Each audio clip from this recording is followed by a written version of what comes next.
What's up, everybody? John Maddox here, coming at you with another late night logical, plausible, probable. We're gonna be having an open mic discussion. You never know where we might end up, but I will tell you this: before we're done, we will have put some Evos in their place, because when I'm finished, you done.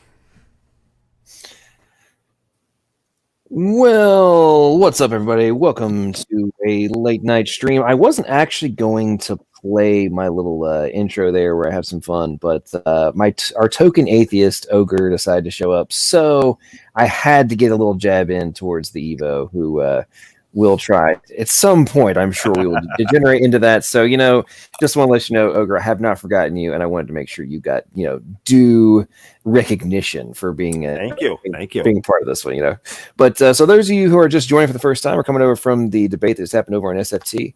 There was a interesting back and forth between Matt Powell and Dr. Kenny Rhodes, old Earth versus young Earth, going back and forth mano a mano on the different topics, which I'm sure the majority of the atheists who watch it will be like, what the heck were they even talking about? None of this makes sense, but we're going to have a discussion about it. And so for those of you first time here, we kind of do, after the after shows, do kind of a round robin as you join in. Kind of go in order. People give your thoughts about the debate, who you thought won, lost, best one-liners, best comebacks, just general overall impressions of the discussion.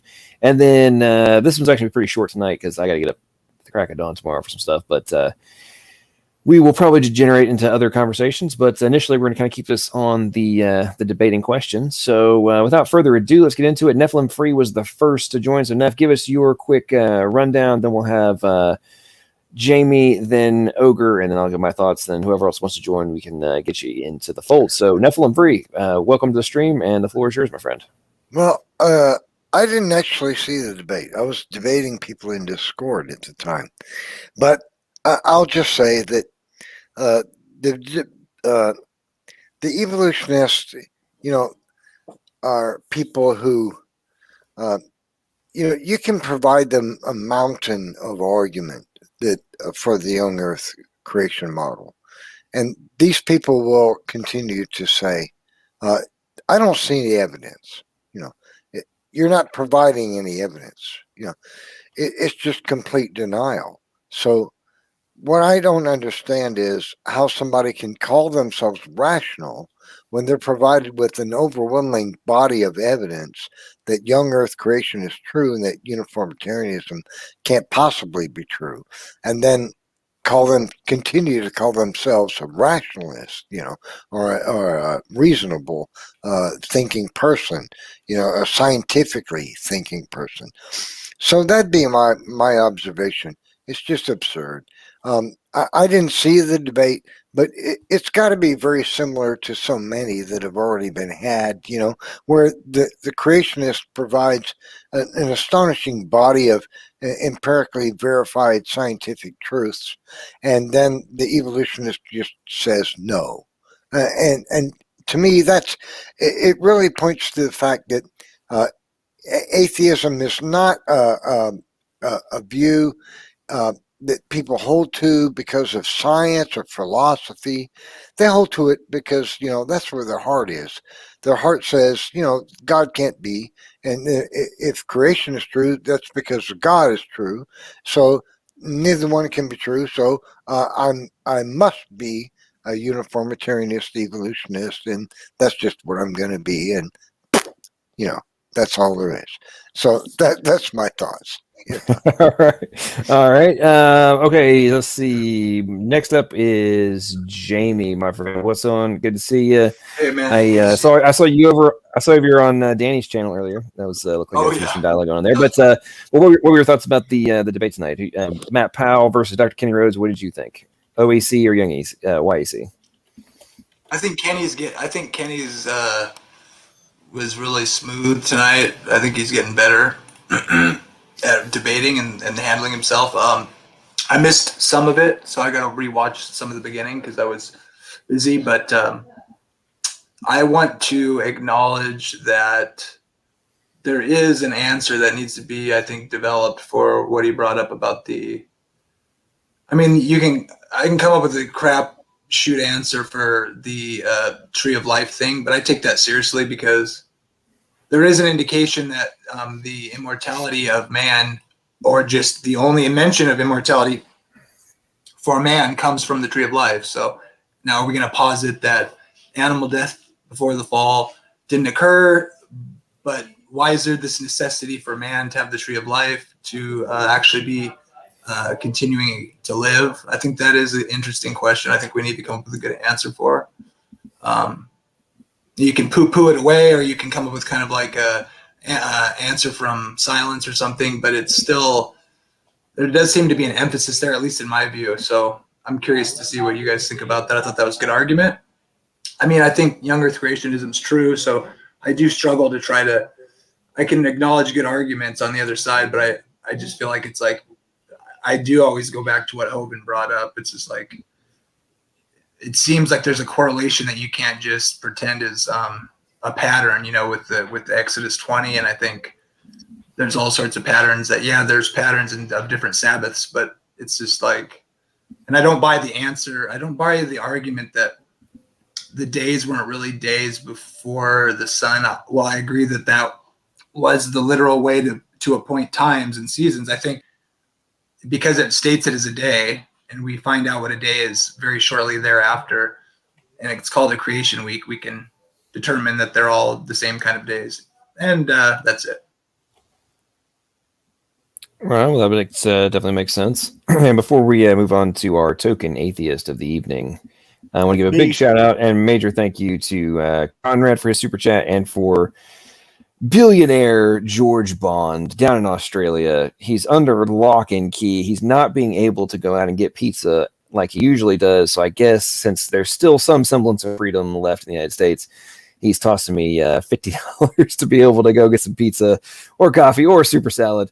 George, thank you very much, brother. I greatly appreciate it. And may freedom return to the Aussies and not have to degenerate into full-scale madness before freedom is restored. All right, so Ogre, what's up, man? What are your thoughts? I know you bounced off of Germania's stream to come over here to share your thoughts. So the floor is yours, sir.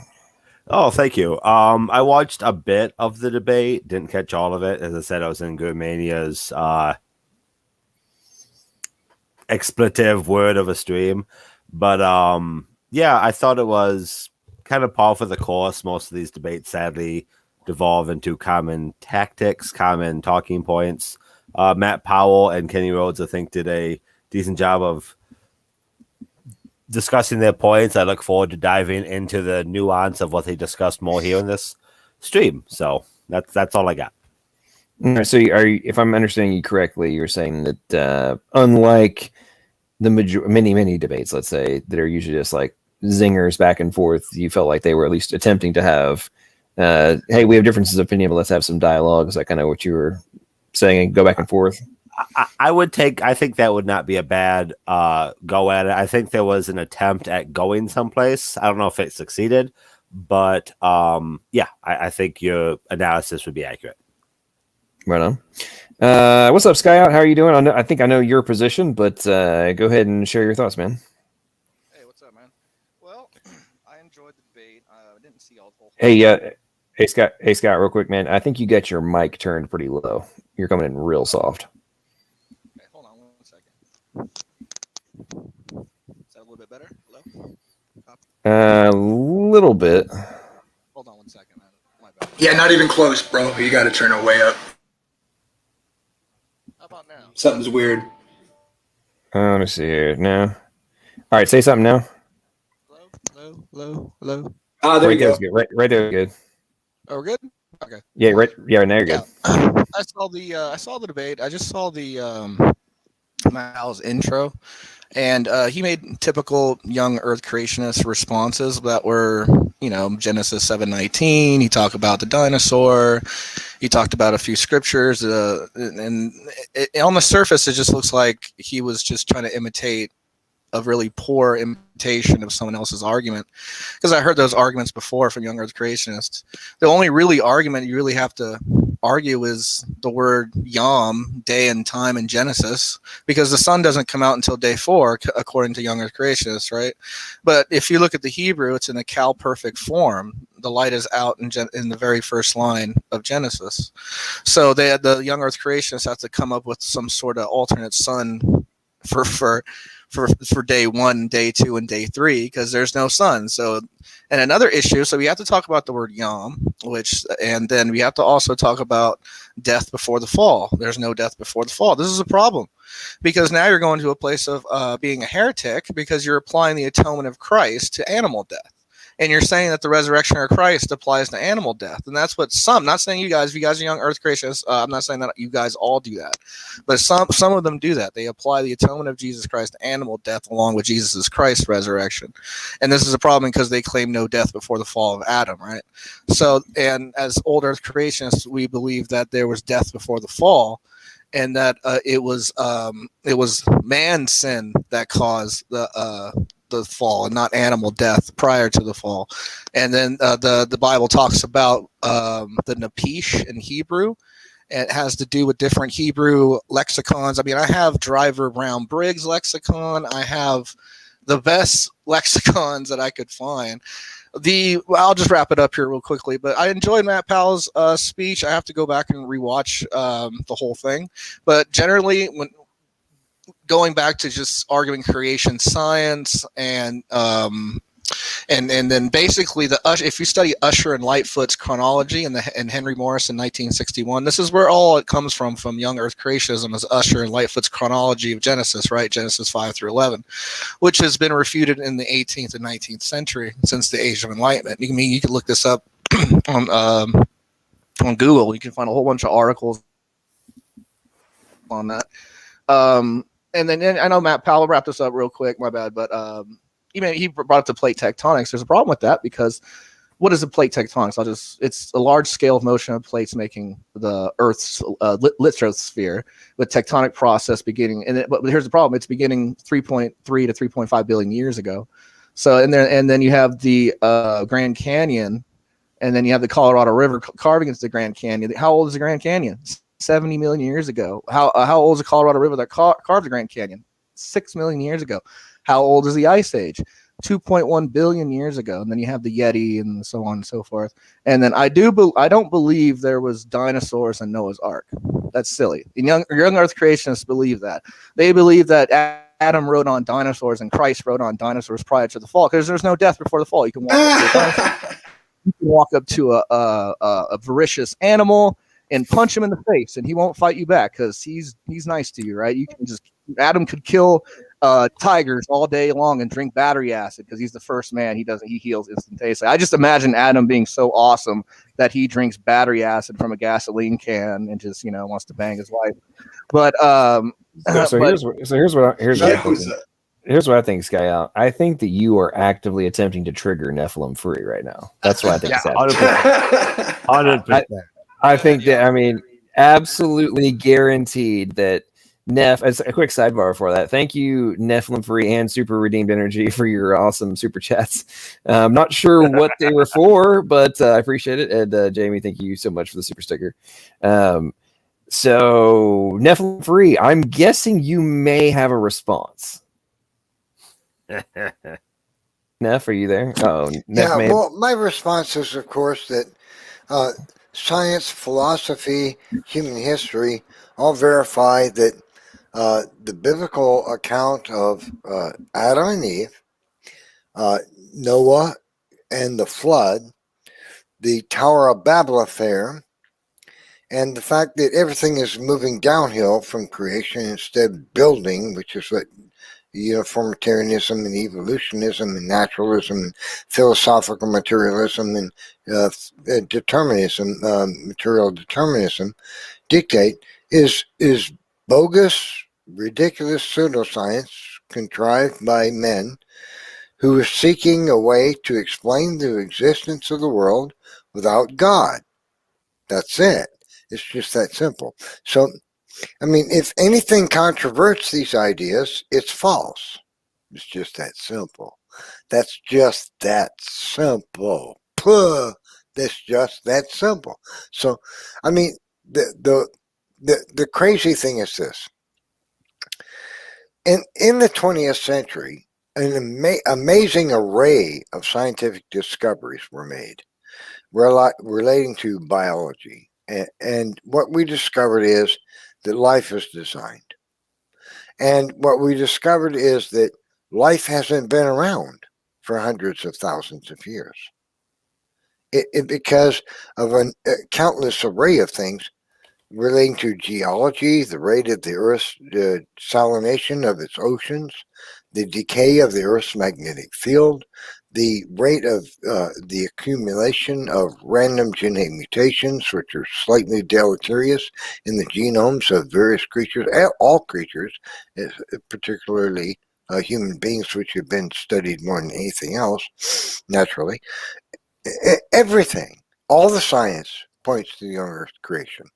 And I didn't even mention the historical evidence for the Tower of Babel affair, right? I didn't even begin to. I could talk for 2 hours about that, right? So, I mean, the whole thing is this. All you're it's just these atheist ideas ideas and all this stuff is mythology invented by people because they don't want to believe the truth. That's all that is. So you're saying that the hang on. Hey, Scott, hang on. Listen, our token atheist is feeling left out of the conversation. So, Ogre, I want to bring you back in, man, because I get so much crap from. Well, I haven't gotten much in the last couple of weeks, or last couple months, because I wasn't doing shows, but. Putting Brain in the gang. I don't know what happened to them. By the way, Ogre, where is Speed? Is he okay? Like, I haven't seen him. I'm actually kind of worried about him. I know he's older than dirt. So he is very old. He might be Crypt Keeper at this point. I'm unaware. Sadly, I have not been able to join his stream either. Okay, so I need a high five. Okay, I turned 60 yesterday. Somebody give me a high five. Happy birthday, Nephilim. Appreciate that. Thank you, sir. The big 6-0. So you're the big 6-0 yesterday. Yeah. I got bad news. Bad news, guys. COVID's real. My ex-girlfriend's mom died from it. So I visited there yesterday. Drove to Seattle. I hear that. And back, and she was under 60. She wasn't even 60. Well, was there a comorbidity? Yes. She was not doing well as it was, but it definitely accelerated the effects. She had COPD and was on oxygen, but the whole family got it, and so I'm not super close to them anymore, but I was in the past, so it's kind of crazy. But anyway, so I hope I don't get booted, but get your vaccination. Oh yeah, sorry, I didn't mean to bring that up. I just came to my mind real quick, but no, sorry to hear that. And but happy birthday to you, Neff. Yeah, happy birthday, nephew. Thank you. Yeah, I'm getting old. You can complain about kids on your porch now. Congratulations. Oh man. So, Neff, are you going to start shooting all of the little degenerates with rock salt from your front porch? Well, logically, with arguments that are plausible, logical, and rational. Probable. Even probable. Probable. Yeah. Most likely true. Yeah. Well, you gotta make sure you're being rational in every way you can. But which is kind of why I find it rational. It's important to be rational. So it's one of the reasons I always find it interesting that Skyeout, I got to call you out on this one. Like the whole whether or not there were dinosaurs on the Ark or not is irrelevant to whether or not little dinosaurs could fit on the Ark, and somehow that is a completely like, I still need to tell it's remotely coherent. It's like, dude, I agree. That's not exactly that complicated of a thing to account for. However, I'm not accusing you of the dinosaurs on Noah's Ark. I don't believe that, but I believe that there's certain young Earth creationists that do believe, like in the cartoon pictures, you see dinosaurs on Noah's Ark. Some of them, they believe that they were small little pigs. They were big as small pigs or small horses. They brought them to the Ark. I believe the dinosaurs died out 65 billion years ago. Well, that's the average size. Well, I get that, but that's not what you. That wasn't the point that you made, though. you made the point that they somehow think that there were, like, how could they possibly be on there from more of like a physical perspective? At least the way I took it from your initial position. Well, I'm not exactly what you mean by physical perspective. What I mean by the context of what the Bible says and where Noah is in Mesopotamia in 3rd century millennium BC, from the Persian Gulf, from the Tigris and Euphrates River. This is where Adam and Eve were located. So when you actually study the map, you can study where. I don't know what you mean by that comment, because when I look at the text, it contradicts just in a sense of what young earth creationism says about what Adam and Eve and no death before the fall and the word yom in Genesis and how they I mean, all I'm getting from you right now is you're going off on something a different rabbit trail than what I brought up. So I just, you said the physical part of it. Hang on, Skyeout, calm down. Let's put it in a different context. Is it your position that there's no way physically that dinosaurs could fit on the ark, or that you're saying there's no way they could be on the ark because they did not exist at the time? I would say both. They're not physically there. They did not exist at that time. They died out 65 billion years ago. There's no way Noah would bring a dinosaur to Noah's Ark. That's just a young Earth and Earth creation belief from creation science, from ICR. Skyeout, we're not going to go on like rhetoric diatribes here. We were just Ogre was just these are facts. These are facts. Hang on. We were just talking about how don't want to have just talking points spewing back and forth. Let's actually have dialogue and intellectual discourse. That's the whole point of what we're talking about here. So sure, hang on. So Skyeout, until 18 months ago, I didn't even know what ICR was. Okay. So I give no F's about what they say, nor AIG. I'm glad you don't. I'm glad. Hang on. Silence. I don't care about that stuff. Okay. I care about the logic. All right. And the arguments and the potential and the evidence for and against something. Okay. So if you're just going to be like, well, ICR says blah, blah, blah, blah, blah, I don't care. So yeah, I'm speaking to the majority of other young Earth creationists, not just you. I understand. You're having a conversation with me, right? Yeah, but the audience. Okay. Okay. So I don't care about the rest of the audience. You're gonna have a discussion with me, and I ask you a question. You don't care about your audience? Not when you and I are having a direct conversation. No, I give no Fs. Like I said. Well, I care about the audience. You and I are having a conversation. Well, if you only care about the if you only care about the audience, then you don't actually care about doing anything. I didn't say only. I asked you a direct question. No, I'm asking you a direct question. Are you and I having a conversation right now? Yes or no? You're taking it way too literal. Yes, answer the question. Okay, cool. So then, if it's you and I are having discourse at this current moment, but you're actually not talking to me, then you're talking past me in the conversation in relation to the audience. Then you're not actually wanting to have dialogue, which means don't do that. Hang on, charity. Therefore, unless you actually want to have real intellectual discourse, then there's no point, because you have presuppositions. You have zero intention of actually analyzing, other than what you decided is 100% true. I would be more than happy to analyze them with you in Genesis, if you would want me to. And I have a bunch of quotes from scientists, as well as Gleason Archer, who's one of the best. Okay, so what about Genesis? Hold on, guys. Hold on a second. Okay, so what about Genesis do you think that John can't account for? Let's do a little clarification, because that sounds nebulous. I can tell you about Genesis. What can you be specific? Let's get to some basics right here. So, is there a thing about Genesis relating to biology that you think John can't account for? Well, I agree with what he said, though. I don't agree with ICR. I don't agree. You're not with the really science. answering my question, sport. Come on. No. I don't agree with the biology. I believe what the biblical God says. I don't care about science. Who cares? I don't care. That's a young Earth view. All you young Earthers talk about. Wait a minute. The strata. The strata's been there for millions of years. So somebody who doesn't believe in young Earth creationism shouldn't care about science as a way of supporting their worldview? Doesn't have any bearing on science or what? Okay. No. What? Getting crazy now. You're getting. Okay, no. You're sounding pretty crazy right now. No, I 100% believe in science, but from the ICR's pseudoscience. If you look up from real science that follows the scientific method, from the National Institute of Science, not from the Institute of Research, which is creation science and flood geology. I don't believe in flood geology, bro. Okay, you believe in the flood geology of scientists. I believe they're all whores. No, we talk data in science.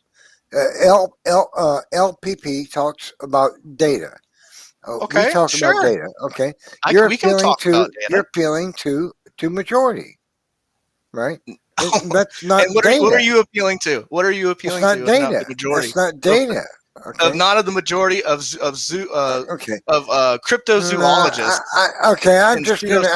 I'm gonna exit this conversation. I'm just gonna say, thank you. that all I'm hearing from you is I believe you're wrong, and therefore you are. No, I would love and be happy. That doesn't work here. But I don't mean to be condescending. I know you're getting your feet wet, but you've encountered a group of intelligent young Earth creationists, and this idea that you're wrong or I don't believe that, and then there's Ogre here. Doesn't work here. All right.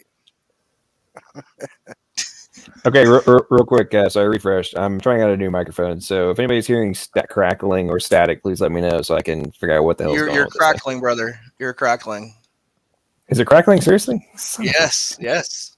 It kind of is actually, yeah. A little bit, not bad. Doable. It's not bad. Well, that's we can annoying. hear you. I don't hear any crackling. Well, he's not said anything yet. That's good. No, I just have an awesome had no crackle on it, John. The last one didn't crackle, I don't think. It did it for a moment there. So why wouldn't the dinosaurs fit on the ark? You said that, Skyeout. Why wouldn't they fit? Yeah, because they died out, brother. And when we talk about the ark, how big is the ark? So you're talking about like base 60 and base 10 numbers. You're talking about the math. Well, I think but the thing is, I think Moses wrote it later. So yes, I think you're right. Yeah. I think the Egyptian cubit was in view, which is like 20.6 inches, I believe. So I believe the ark was about 515 feet long. Well, let's talk about the dinosaur. Skyeout, we went over this whole base 10, base 60. The distance is still the freaking same, dude. We've already gone over this. Doesn't matter what your base is. Okay, the distance stays the same. Hey, be quiet. Skyeout, let's see if you remembered from our last encounter on this. How many freaking inches are in a yard, bro? 36. Yep. How many feet? Well, there's 12 inches in a foot. Right. So how many feet's in a freaking yard? 36 inches in 1 yard, bro. I was really tired. How many feet? What the hell? How many feet are in a yard, bro? There's 36 inches to 1 yard. How many feet are in a yard? So how many feet are in a yard? Yes. There's 12 feet in 1 yard. No, dude. Inches. There's 12 inches in a foot. There's 12 inches in a foot. 12 times 3 equals. You don't even know. It's 3. I'm asking you, buddy. Okay, so now does it matter if you measured something in? Is 36 inches the same as 3 feet? Is 36 inches the same as 3 feet? Is 3 feet the same as 1 yard? It's the same, bro. It's all the same. Is 5,280 feet equal to 1 mile? Shit, probably. I don't know if that one. I had to look that one up. But it's 5,280. Dude, maybe you're better at math than me, bro. That's great. That's awesome. Or 1,760 yards in a mile. What's the square root of 28? See, you Just don't answer the question. Just answer my question. What's the square root of 28? Are there 1,760 yards in a mile? What's 36 times 875? Say I win. You don't know it. So we can play this game all day. Dude, we're talking about no. Okay, listen, Skyeout. If you don't want to act, I know you're 33 years old, correct? Stop acting like you're 12, dude. This is retarded, bro. What are you talking about? We're talking about younger Skyeout, creations and older creations, and I brought up a little bit of math, and you're like, dude. Skyeout, you're being more immature than most of the dingleberries that we deal with. Okay, so try to grow up and act like you're a fucking grown ass man. Well, dude, let's pick a topic and have a discussion. Now, I don't know what are we talking about? Go ahead. We are, and you keep being a jackass and clearly not wanting to have actual discourse. Okay, Go ahead, brother. I'm waiting for your topic. You keep talking about math, dinosaurs, I responded to you about the dinosaur on the ark. Okay, so we're obviously not going to have any actual rational conversation. So Skyeout's in timeout. If he wants to stay, I'll let him back in a few minutes. This is going to be a short after show anyway. So let's try and keep this basic. There's no point in this. So Ogre, what's up, man? How are you doing? Because you're being more rational than the dumbass that is Skyeout. Yeah, there are 3 feet in a yard to my knowledge. For the record. So Ogre, would you say that whatever measurement you applied to something, whether you did it in meters, yards, feet, inches, millimeters, cubits, or whatever, would the actual distance of whatever the object is that you're measuring still be the same? Well, obviously, yes. Yeah, so the dimensions would remain the same, right? Yeah. Okay. I'm glad we established that very, very complicated concept for some people. I am fully willing to grasp to acknowledge whatever size of the arc you feel is necessary, whatever cubit you want to do. It don't matter for my opinion. Well, good. Well, I know how big it is. So the truth is that Noah's Ark was actually probably much larger than most Christians think it was. Because if Noah, being an organism, was larger prior to the flood than normal human beings are today, which is likely, because he lived in an environment that was pristine for human life, or which had a higher oxygen content and atmospheric pressure, men on the earth would have been larger than they are today. Just like the fossil record demonstrates for insects. That's a lot of what ifs going on. All kinds. No, it's not a lot of what ifs. No, it's not.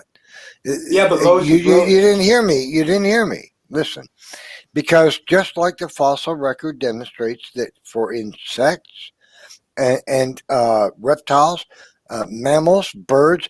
Did you know that there were birds that looked much like a raven?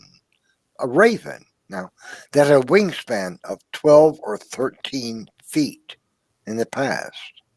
That's a gigantic bird. Okay, so all life, okay. from what we can tell from the fossil record, was massive in size. Right. Hang on. So Ogre just said it wasn't a raven. So go ahead, Ogre. Go ahead and respond. Yeah. You can say all the what ifs. I didn't say it was a raven. In regards to qubit size, and it's just all what ifs, right? There's no point in saying, I think Noah's forearm was so long, therefore qubit, because we don't know Noah's forearm. Yeah, if you want to make a judgment on Noah's Ark size, you need to stick with something that you can actually know. I believe Jamie was saying Egyptian cubit was larger than whatever Roman cubit or whatever. Sure. But to make some arbitrary size of Noah's forearm to make Noah's Ark as big as you want to be is kind of a irrelevant and pointless topic in my mind. It's not arbitrary. It's based on fossil evidence. Neff, hang on.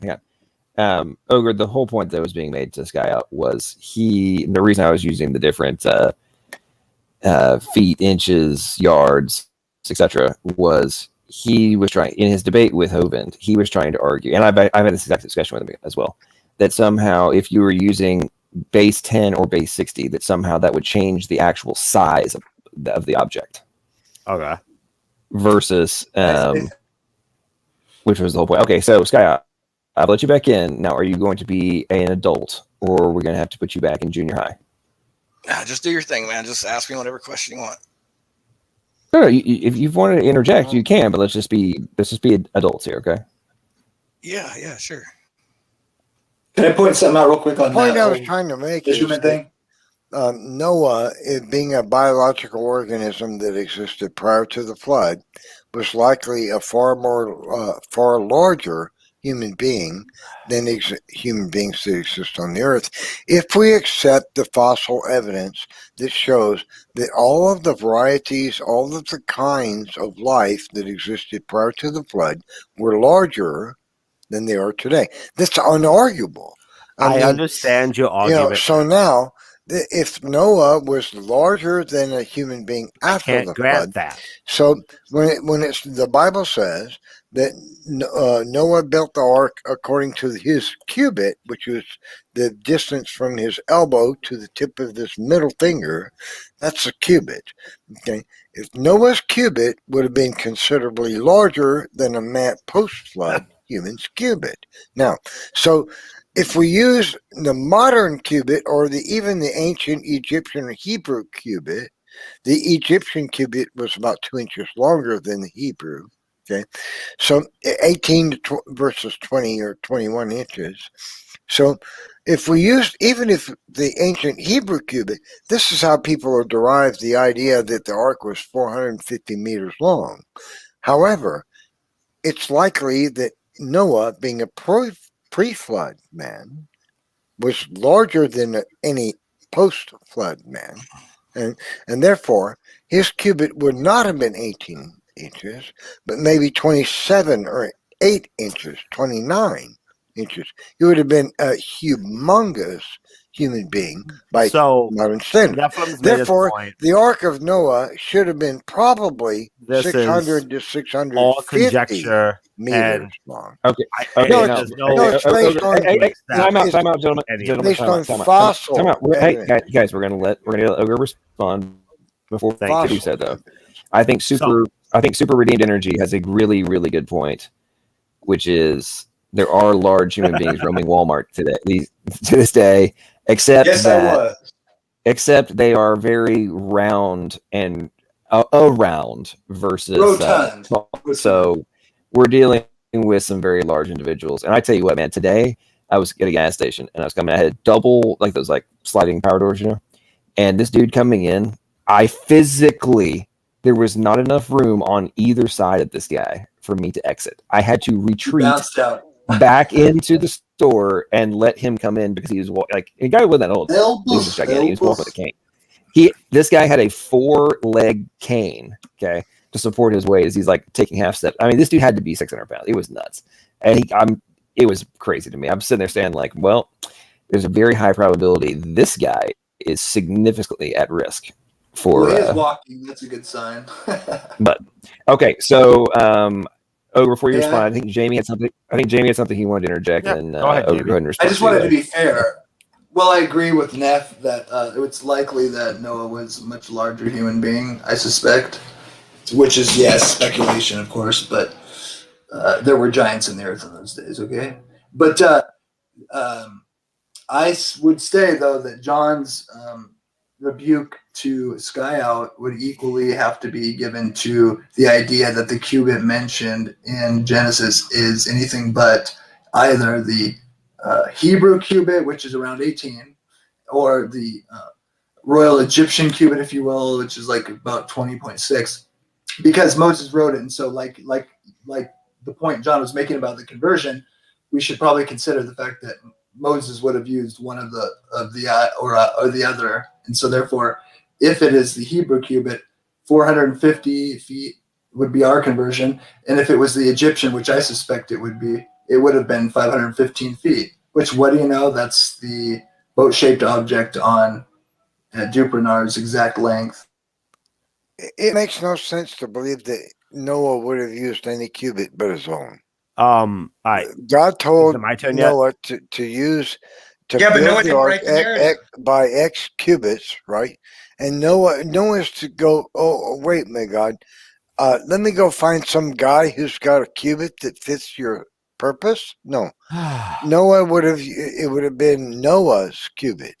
It's obvious that if God told Noah to build it X by cubits, he would have been referring to Noah's cubit himself, and he would have been using his own arm length from elbow to tip of his middle finger as the cubit length. Well, of And if course, that's Noah- true, Noah would, by being a biological organism living in the earth prior to the flood, would have been better suited for that pristine environment that was destroyed by the flood.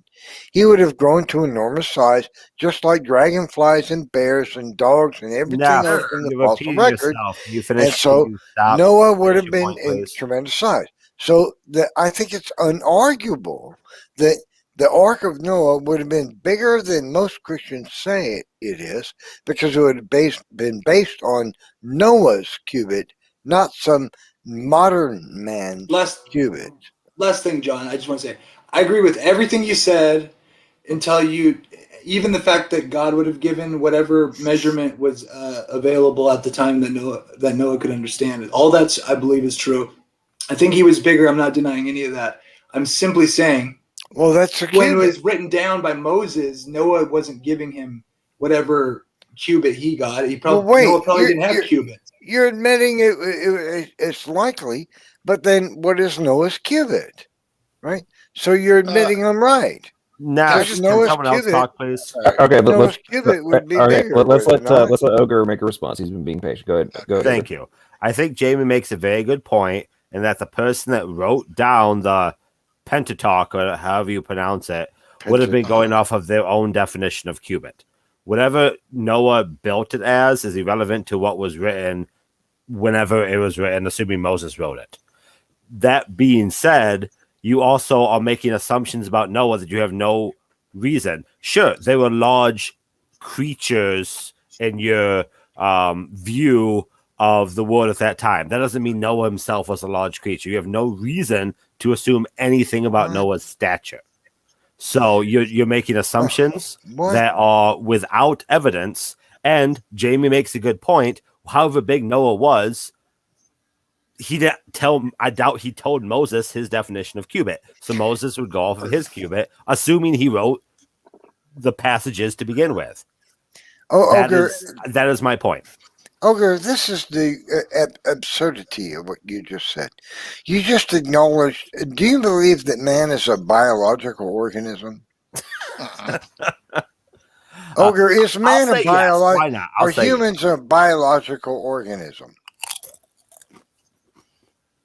Do they respond to the environment, or are they biological organisms? Did somebody actually just bite a chip, or does somebody have a sound? Oh, that's me, Chip. Because that was perfect timing right there. Go ahead. So, Ogre, are human beings biological organisms which respond to the environment? Do I have to repeat myself here, or well, could you say yes or no? Yeah. Do I need to repeat myself? Did I not? You don't want to because you know where this is going.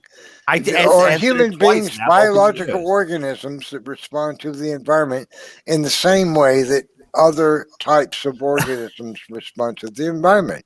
Do human beings respond to their environment? See, so this is where Ogre says, I can't pretend to answer the question. This is the failure. See, he realizes he just cut his own throat. Can someone confirm that? No, Ogre, you just cut your own throat. You cut your own throat because Jamie, the obvious Skyeout, answer is yes. I already answered this twice. So Noah was a biological organism, just like all the other creatures on the earth prior to the flood were biological organisms, and they all grew. All types of organisms. According to the fossil record, mammals, marsupials, insectivores, insects, all kinds of creatures, arthropods, they all grew to incredible size prior to the flood. So all you're doing is playing games. And your refusal to answer my question demonstrates that you know that I'm right, and you don't have anything. You don't have nothing. Okay. Nothing but denial. Hang on, Neff. I just want to see if Skyeout. How do you feel about what George Bond is commenting? 300 by 50 by 30 cubits. Yeah, there you go. What's the issue? But actually, I'm feeling a little bit tired about it, a little bit sketchy. So he's doing it, and this is like his second one, and he's building upon here we go. How Yeah, there we go. Okay. Okay, never mind. Just don't ever talk about your 60 base versus 10 By the base. way, Again, so, what I was but- saying was not supposed to be a hit on you, Skyeout. It was my just joking around. No, it's cool. But I was gonna say about the Okay, so background. I want to trigger some people and let's get some conversation going. So I had quite the interesting experience last night, which continued today. So I was accosted by 3 Mormon missionary chicks, and they actually all were pretty cute. I'm not gonna lie, but anyway, we had this whole conversation, and they wanted to have like follow-up conversations and stuff. So they called me tonight as I was driving home, and we were in there having a discussion. Did you guys know that the Mormon doctrine is that sex didn't happen until the fall, and we couldn't have sex until the fall because we were innocents that wouldn't allow it. And I'm like, wait a minute. Was good, basically. I'm like, wait a minute. So you're, I'm like, wait a minute. So you're saying that having sex is a sin? In Genesis, God says, maybe, but it's to be fruitful and multiply. Yeah. Well, yeah. But anyway, it was quite interesting, and what was very fascinating to me was as I was kind of going down the rabbit hole with some of their doctrinal stuff. It seems like they were actually espousing a almost universalist premise, at least on the surface level. They do, don't they? Yeah, it's very, very, very interesting. But we got somebody new. So Sledge, what's up, man? How you doing? And since we're doing the after show stuff, what are your thoughts on the debate? Who won, lost, best one-liners, best comebacks, overall concepts? What are your thoughts? I got some more comments that are directly related to the debate, if I can, about Kenny. I wanted to say when you want to. No, go ahead, Jamie. Oh, I just wanted to mention that as I'm sure John will back me up on, Kenny is an absolute amazing human being, and talking to him privately, he's clearly been a pastor for a long time and counseled people and had that experience. He has many degrees, and he puts up with basically just about the trashiest of everybody in a loving way, but calls it like he sees it. Is it true that the fossil record demonstrates the creatures of almost every genus of life grew to enormous size in the past? Is that true? I think so. Did Neff go through a time warp? Are human beings part of a genus? Yeah. Okay. So why is it logical to believe, unless you discount the flood, that humans could have grown to enormous size, just like kangaroos and deer Are you asking and dogs me and everything else? You're not asking me directly, right? Because I agree with you. I just don't agree that Moses was writing down the length in what would have been size that Noah had. Say that's a larger cubit. I just think when Noah wrote it, when Moses wrote down the story, like John was describing to Skyeout, I think he would have converted it so that the whose cubit knew the height. Cubit. Okay, guys, before we start arguing about this again, number one, I've switched microphones. It's still crackling. If it is, I'm very pissed. Yeah. I don't care about you, Scott. Other people give me the point. It's still crackling. It's actually going in and out now. It's worse. Yeah, the other one was definitely better. How is this possibly happening? What the? You go back to the other one. It was much better. But I just wanted to say, I saw people in the chat that were like accusing Kenny of like being a liar or something, and something that was really disparaging and not true. Please, guys, Kenny's an amazing figure in the community, and we want to encourage him to come around more. And I'm a staunch young Earth creationist. Okay. Right. I agree with you, brother. He does good work. You know, he's got the degrees, he's got the education. So I talked to him before, him and Matt Slick. I like Matt Slick. Let me go back to what you were talking about earlier about the dimensions real quick. It has to do with the background of the Nephilim. It's called the Nephilim and the Mesopotamian flood hero in the Akkadian text. That's the background of Noah's Ark. Is it spelled UTNAPISHTIM, Nephilim, and the Mesopotamian flood hero in the Akkadian text. It was 120 cubits per side, hence the sides are 60 by 2 cubits. So the ideal volume was 60 by 2, and then you see that it's just a reflection of the same idealization of Noah's Ark, 300 cubits long, 30, and then 60 by 2 cubits high, 50 cubits wide, so 60 by 2 by 60 by 5. So that's just a little bit of the background, just to look at the Nephilim, Mesopotamian flood here of the Akkadian text. And another thing about the giants, well, when you look at the giants in Genesis 6:4, they call the Nephilims. You see the days there, and they're after the flood in Numbers 13:30. The word Nephilim is not in the Bible. Yes, it is. Because you're a King James only. The word Nephilim yes, it is. And you're ignoring Scripture if you say that. You're ignoring Scripture if you say that. I'll find you a Bible that says Nephilim. No problem. I'll find you a Bible that says Nephilim. The Bible does not include the word Nephilim. That's in. You're a King James onlyist, though. How can you say that? It's not in the Bible. Yes, it is. I'll give you a Bible that says it. It's in the actual Hebrew word. Text. It's not in the Bible. It's in the Apocrypha. It's not in the Bible. No, it's in the Bible. Books like Joshua I'll find you a Bible. And Enoch, but it's not in the biblical text. Yes, Sorry. yes, it is. Okay, you're a King James onlyist. Has Sledge had a chance to talk yet? Thank you. Can you guys hear me okay? Yes. Okay. One thing that I wanted to say was looking at it, I kind of have to agree with Neff on this. Looking at the Bible, you look at Genesis 6, verse 13, it says, "And God said unto Noah." This is what Moses is writing. He's writing what God said to Noah. He told him, "Make thee an ark of gopher wood, rooms that shall make in the ark, pitch it within 300 cubits." That would obviously be Noah's cubit. That would be how he would measure the ark. So to me, that I gotta agree with Neff that seems like it's pretty straightforward.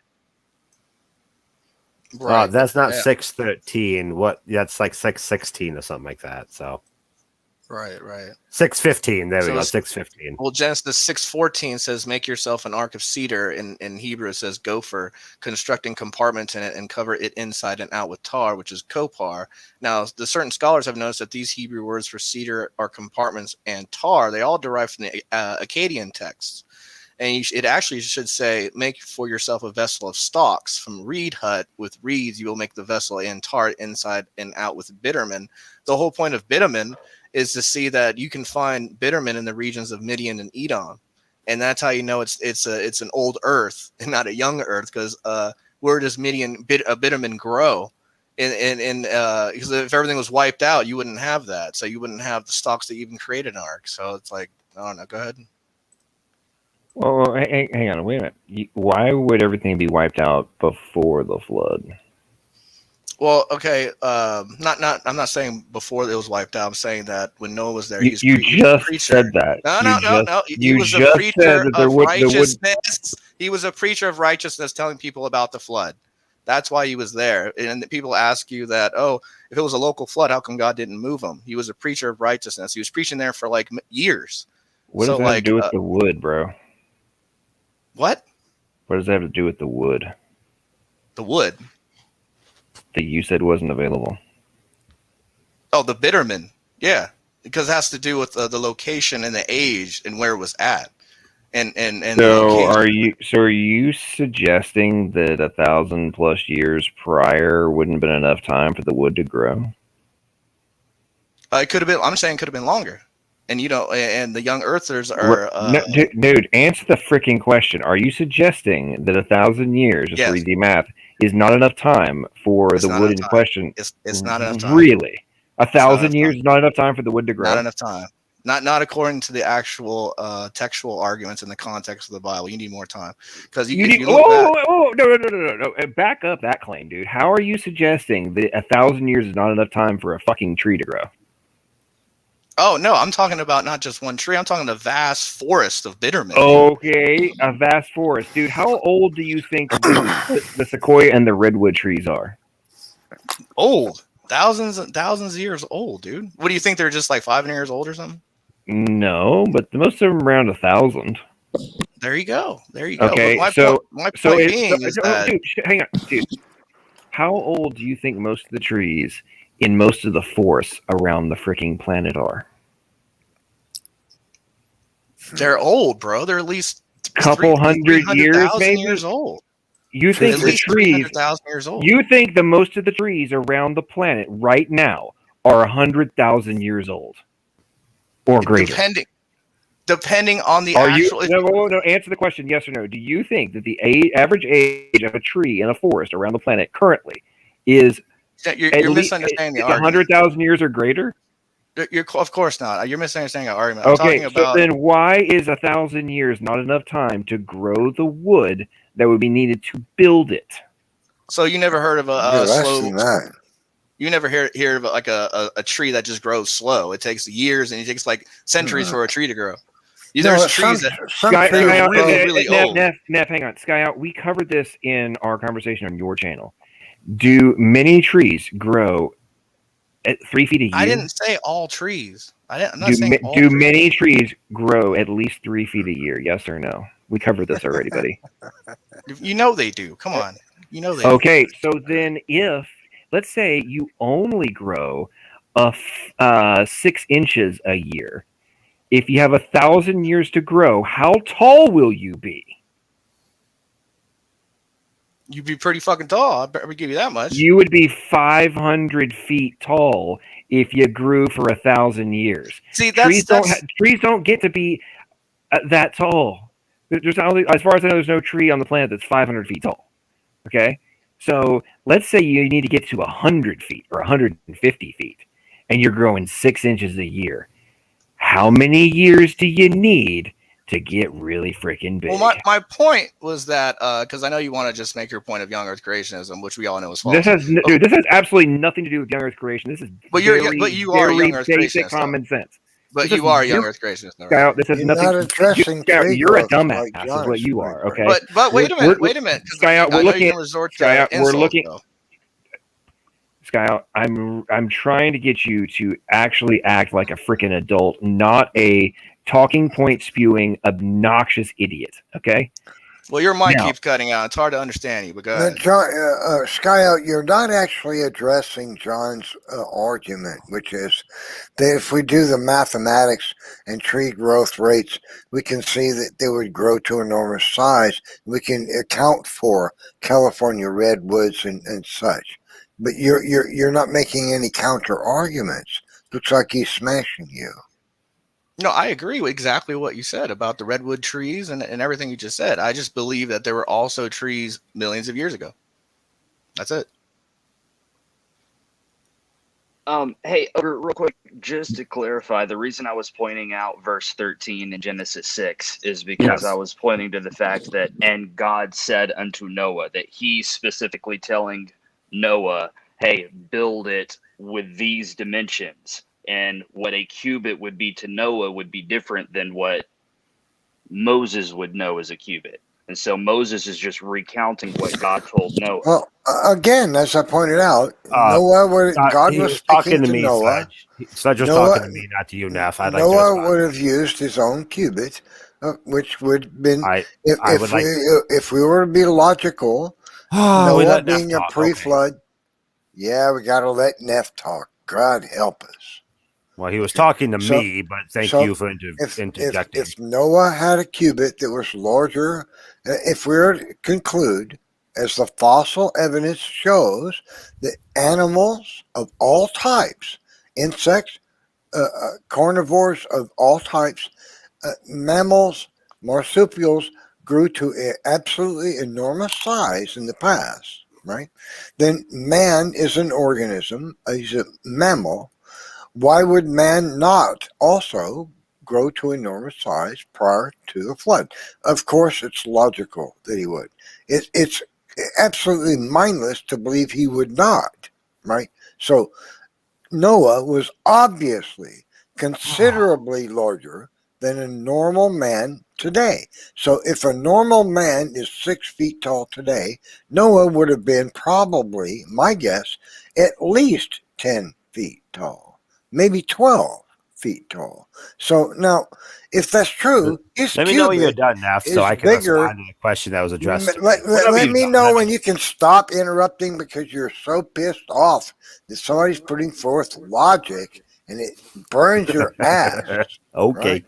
Right. Okay. Okay. So Noah would have had a cubit that's much larger than a normal cubit today.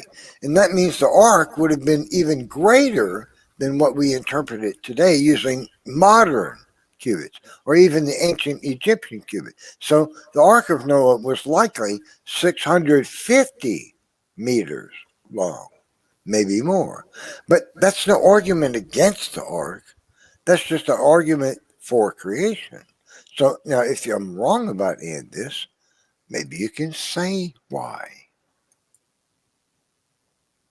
Oh, you Instead done? of just saying, Oh, you're no, wrong. you're not. All right, okay. Let's give over. You're wrong. Doesn't Hey, let's cut give over it. the floor. Let's give Right. over the floor. Go ahead, Ogre. Oh, thank you. All right. So, Sledge, good point. Genesis 13 does say, so God said. Therefore, God is dictating cubit length to Noah. I understand why you bring up Genesis 13. Makes a good point. Genesis 15 says the extra cubit length. Both are relevant for this conversation. That's a good argument. As to what a cubit actually was, we don't actually know, of course, because cubits varied.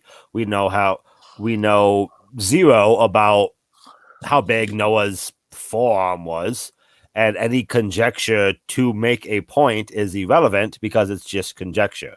You could say Noah's 10 feet long, 10 feet tall. You can say Noah's 15 feet tall. You don't know. We can So know. why have the conversation? No, we can should know, go off of because- something that is dictated, like Jamie is saying, and give your biggest one. Go ahead, take your this is Egyptian just cubit for the sake of conversation.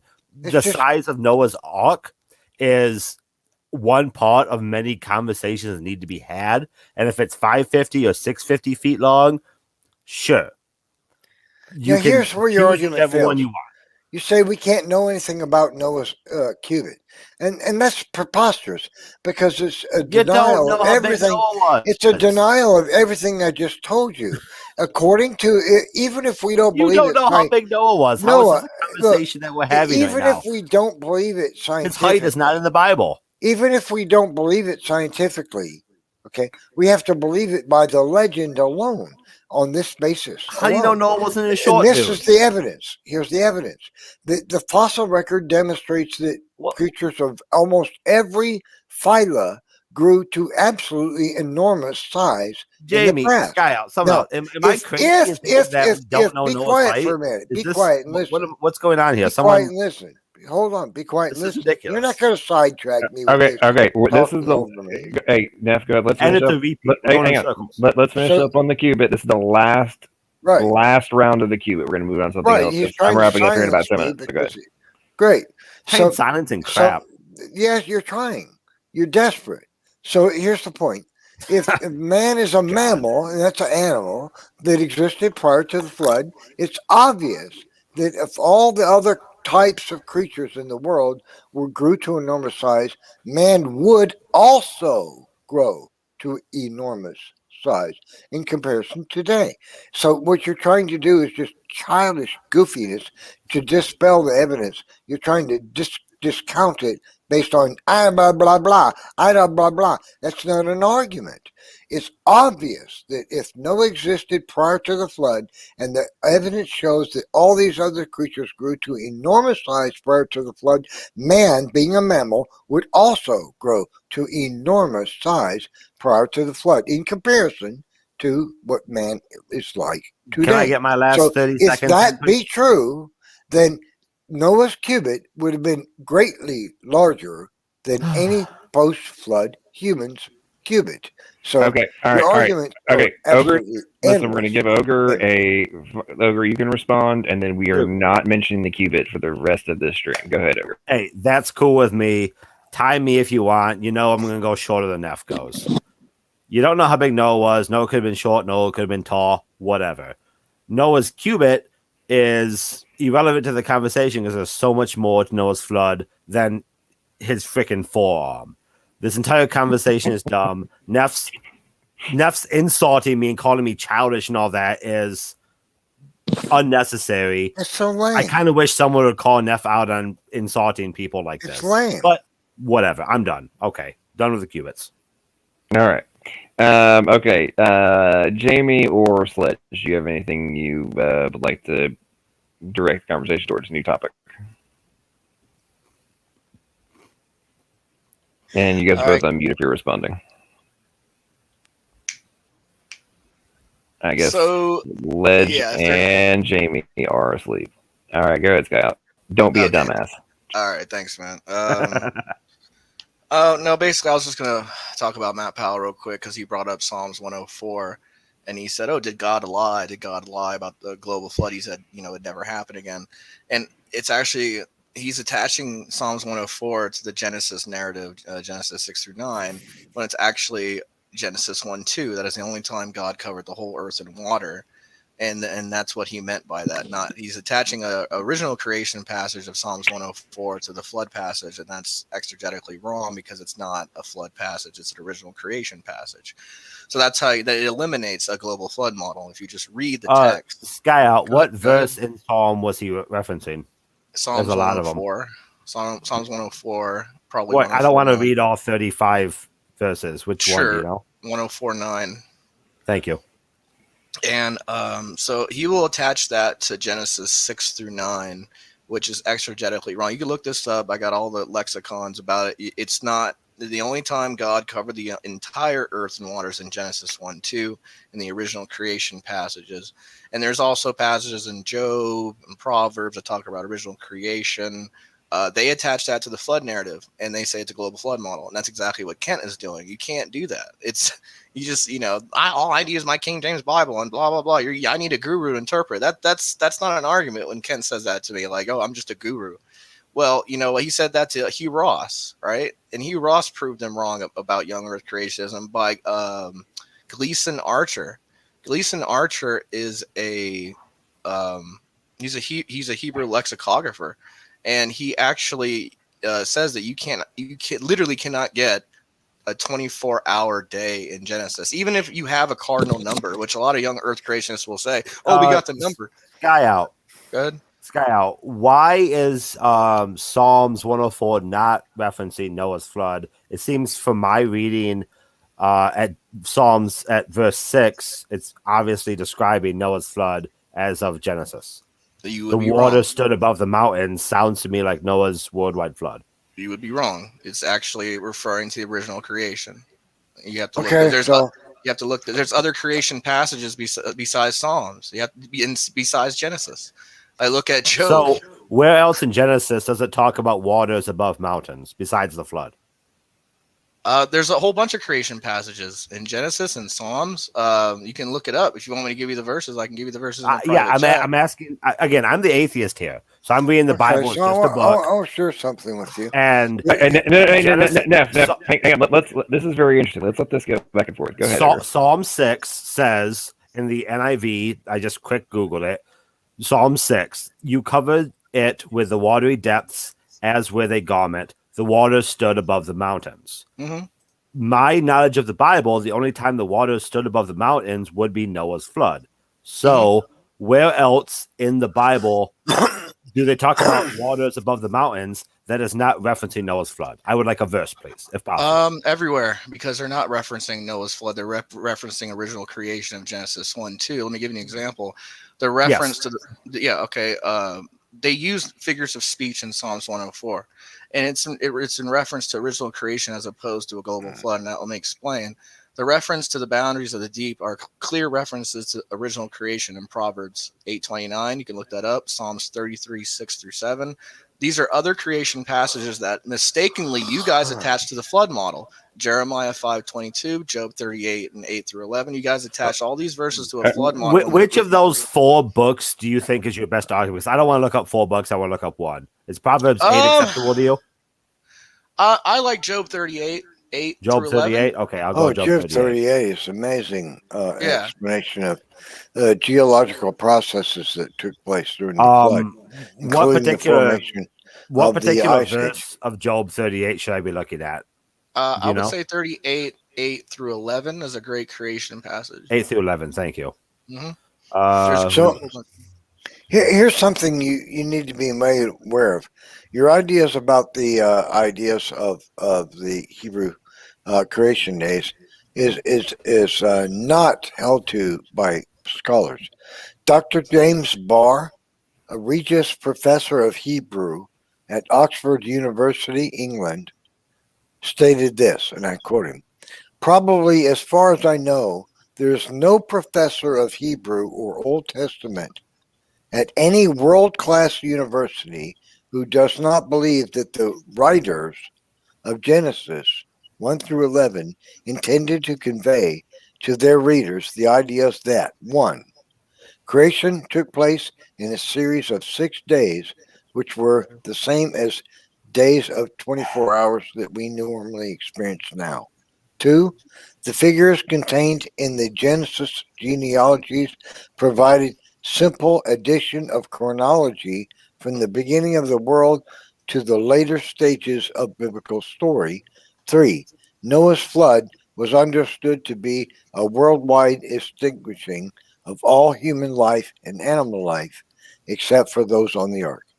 Now, this is from one of the world's highest rated and most academically acclaimed scholars of Hebrew language. Well, he's wrong. Dr. James Barr. And he's stating that anybody who says you can squeeze endless amounts of time in between the creation days or the Genesis account up all the way up to the flood is bogus according to the scholastic study of the Hebrew text.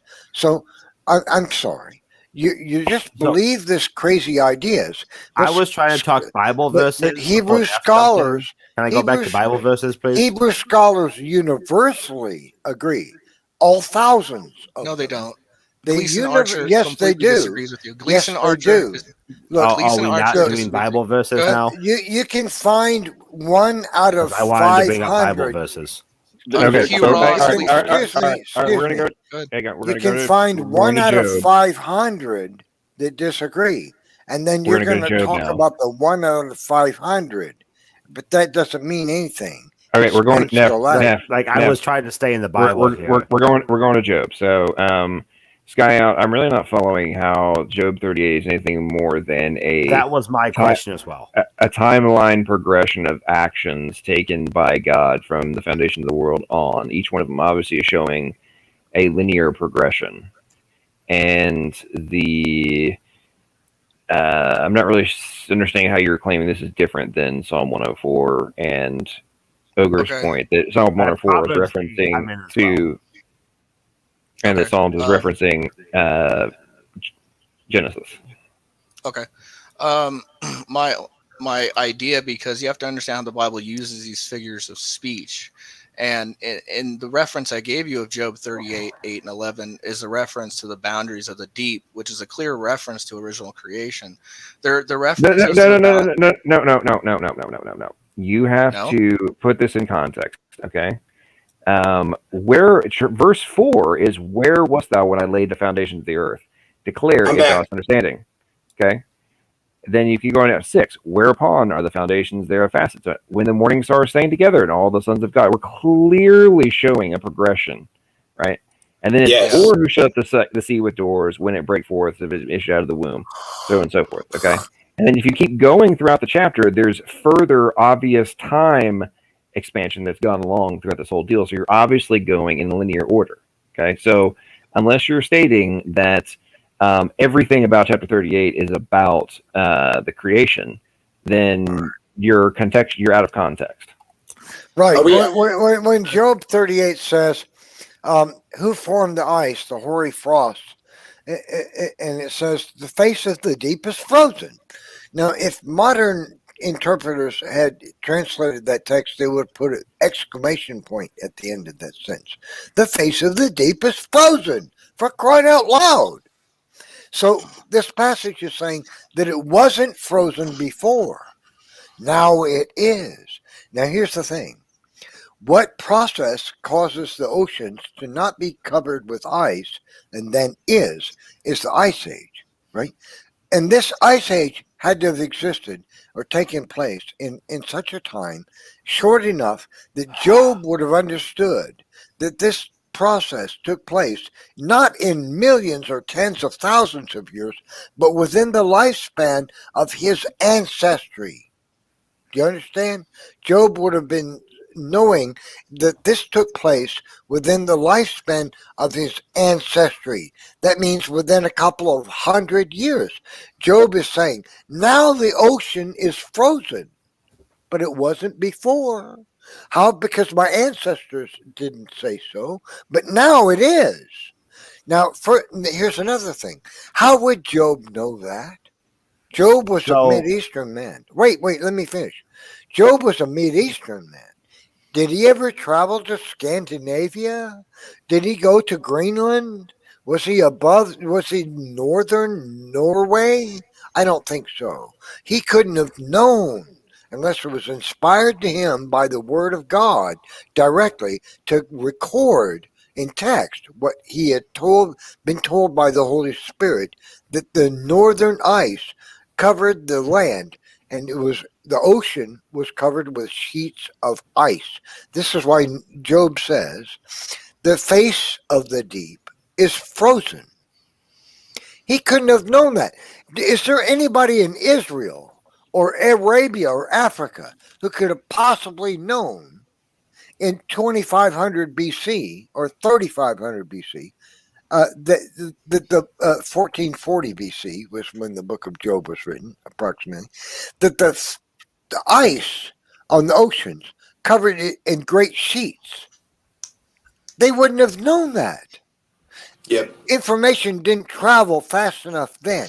May have traveled fast enough in 1000 or 1200 AD, maybe, but not in 1440 BC. Didn't travel fast enough. People didn't know. There's no way a man in Job living in Israel or thereabouts, Babylon, in 1440 BC could have known that the northernmost parts of the earth were covered, the ocean was covered with sheets of ice. But the book of Job says they were, because this information was not imparted by his experience in being there, but by the Holy Spirit who told Job what words to write. This is one of the great, beautiful examples of the fact that the Bible is the inspired word of God. In this, you completely overlook this. You're not willing to see it. Your mind is not open. You don't even see it. You don't understand the Bible. So the Bible should I is just God's not have my conversation with Skyeout word. because Neff needs to talk for like 10 minutes straight? Should I just leave the chat? So I was trying to get some. Well, maybe Bible you could give a verses Skyeout. coherent argument. And Neff against jumps in, changes the what I subject. say. Okay, Maybe Ogre, You go want me ahead. to leave? Yeah, Ogre, go ahead. Because I mean, okay. What? Ogre. I was gonna bounce off Ogre, you. hang on. I'm giving you the floor. Don't whine like a little bitch. Just go ahead. Okay. So, Skyeout. I'm looking at Job 38. I'm looking at Proverbs 8. I'm trying to find your reading of the text. I'm looking at the verses you told me.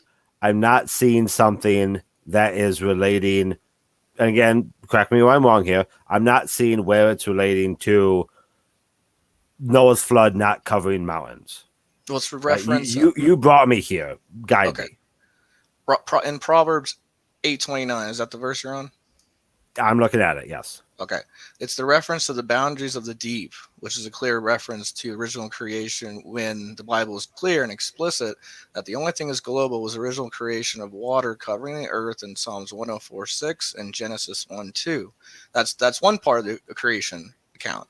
I mean, look at other creations accounts like this one, Proverbs 8:29. You can't just look at one verse and isolate it. You have to look at the rest of them in its actual context.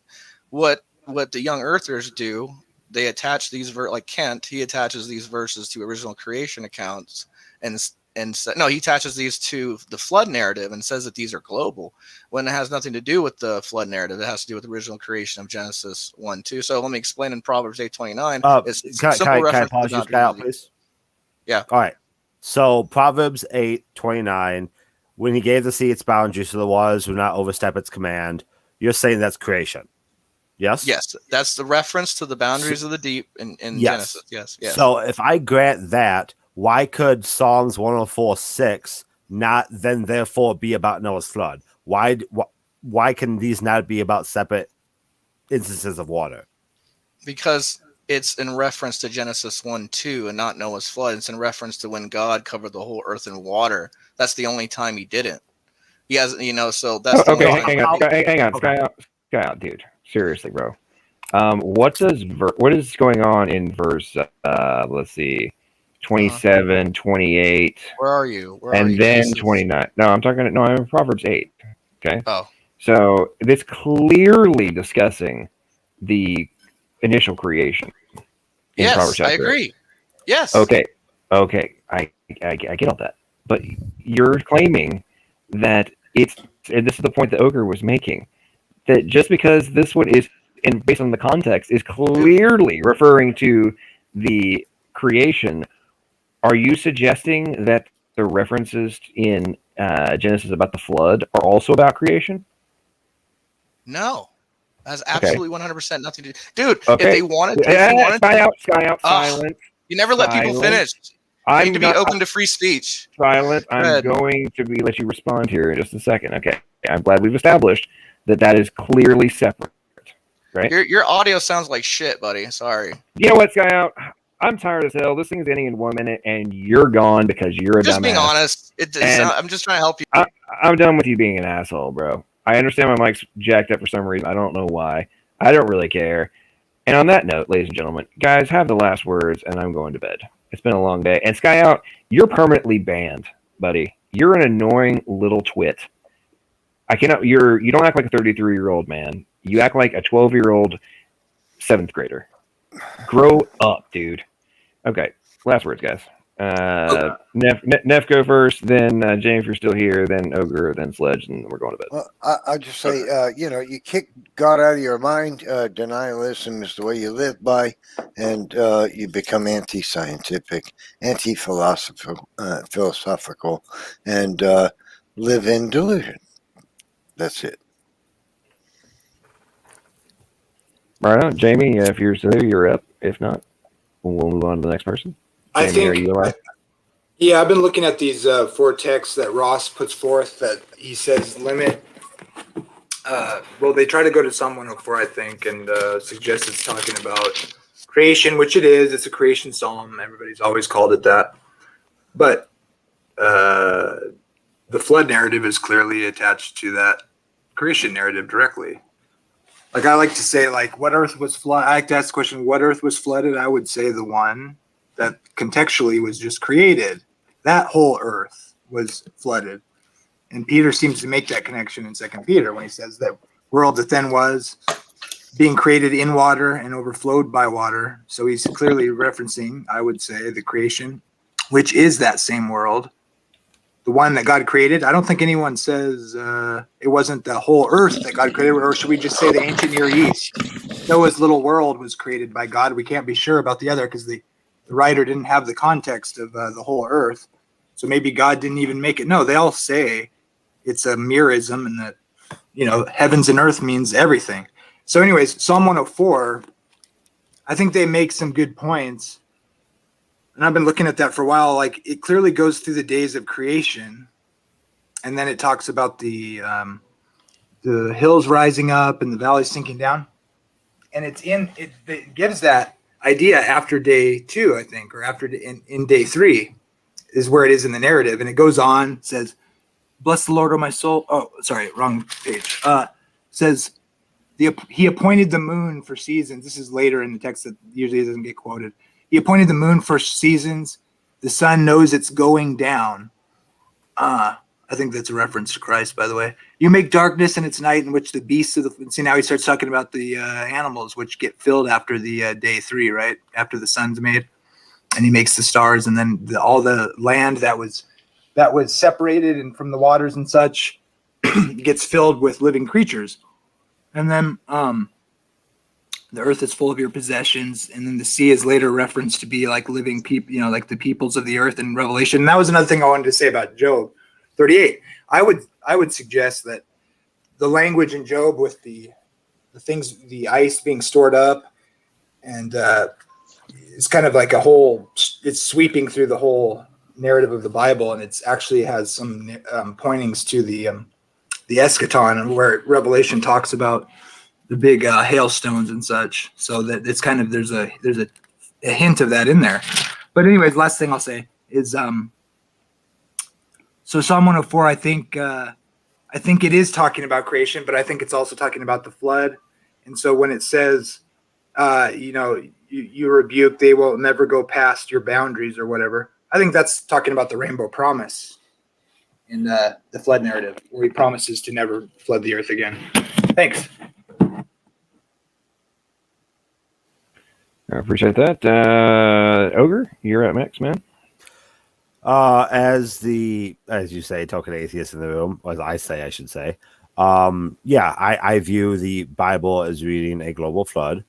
I don't believe a global flood ever happened, but I do find the argument against that bad. I think Skyeout's Bible verse arguments, I didn't follow them at all, so I'm in the camp with you guys. Going back to the debate, I thought it was enjoyable, informative, and help people watch it and gain something from it. That's all I got. I appreciate that, Ogre. Sledge, are you still with us? Yeah, I'm here, brother. I just wanted to say he did invoke Kent Hovind's name, and one thing that's interesting is I have to agree with Kent Hovind's point in the sense that if you're not talking about a global flood, why wouldn't he just tell Noah to move? Why would he tell him to spend 100 years building a boat when he could move 100 different places within that time period? So you're reading it and taking the text for what it is. I don't see how you can read it any other way than interpreting it as a global flood. That's all. That's a very good point. And I find it very interesting that the debate was OEC versus YEC, and we spent most of this arguing over the flood versus the bigger picture. But you never know what things might happen with the late night after shows of who knows what will happen. But guys, I really appreciate everybody coming. Apologize for whatever the heck is going on with my mics. Actually, 2 different mics. I'm really not figuring out what's going on with that. But anyway, appreciate everybody in the side chat. Thanks for your super chats. Very much appreciated. And as you contemplate all of these variety of perspectives, conclusions, ideas, so on and so forth about the foundations of your existence, what are the necessities for life and all the things that we take for granted as we trundle around in the modern era, I ask that you contemplate deeply and consider if your ultimate conclusions are logical, plausible, and ultimately probable. And I hope that everybody has a great night, and join us again for whenever I do this the next stream, and we all have a good conversation. So appreciate everybody. Have a good one. God bless. Thank you.